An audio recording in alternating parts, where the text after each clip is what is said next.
Everyone, இந்த வீடியோவில் எதை பற்றி பார்க்க போகிறோன்னா, ரீசெண்டாக ப்ரிப்பரேஷன் ஸ்டார்ட் பண்ண பிகினர்ஸ் கம்பல்சரியாக என்னென்ன விஷயங்களெல்லாம் ஃபாலோ பண்ணணும், எப்படி படிக்கணுன்றதை பற்றி தான் பார்க்க போகிறோம்.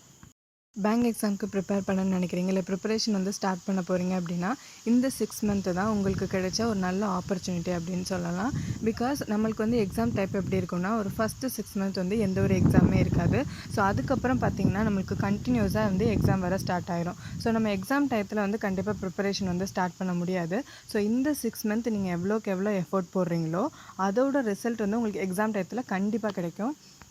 ஸோ பிகினர்ஸ் ஃபஸ்ட்டு என்ன பண்ணணும் அப்படின்னா 2 to 19 டேபிள் வரையும் கம்பல்சரியாக படிச்சிருக்கணும்.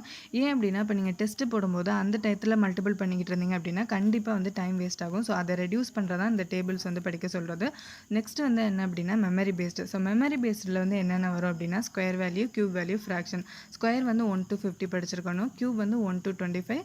அடுத்து ஃப்ராக்ஷன். ஸோ இது எல்லாமே நீங்கள் ஃபிங்கர் டிப்பில் இருக்கணும்.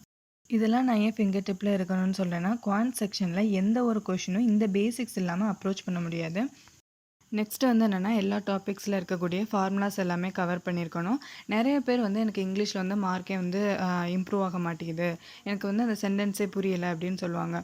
ஸோ இதுக்காக நிறைய பேர் என்ன பண்ணுவாங்க அப்படின்னா, நியூஸ் பேப்பர் டெய்லி ரீட் பண்ணுவாங்க. அது உங்களுடைய கன்வீனியன்ட் பொறுத்து. ஸோ என்னோட பர்சனல் எக்ஸ்பீரியன்ஸில் நியூஸ் பேப்பர் மட்டும் போதாது, ஒகேப்ஸ் ரொம்ப ரொம்ப இம்பார்ட்டண்ட். ஸோ நீங்கள் எவ்வளோக்கு எவ்வளோ ஒகேப்ஸ் படிக்கிறீங்களோ அவ்வளோக்கு எவ்வளோ உங்களுக்கு நிறைய அர்த்தங்கள் தெரிய ஆரம்பிக்கும்.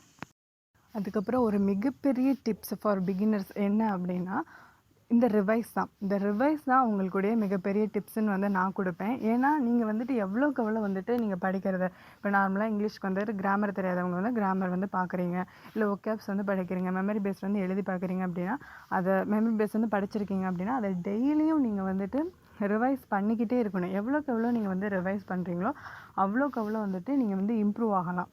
இப்போ நீங்கள் டெஸ்ட்டு போடும்போது கண்டிப்பாக அது இம்ப்ரூவ் ஆகும். ஸோ பிகினர்ஸ் எல்லாருக்குமே இந்த டிப்ஸ் யூஸ்ஃபுல்லாக இருக்கும்னு நினைக்கிறேன். இது உங்களுக்கு பிடிச்சிருச்சுன்னா லைக் பண்ணுங்கள், ஷேர் பண்ணுங்கள், கமெண்ட் பண்ணுங்கள், சப்ஸ்கிரைப் பண்ணிடுங்க.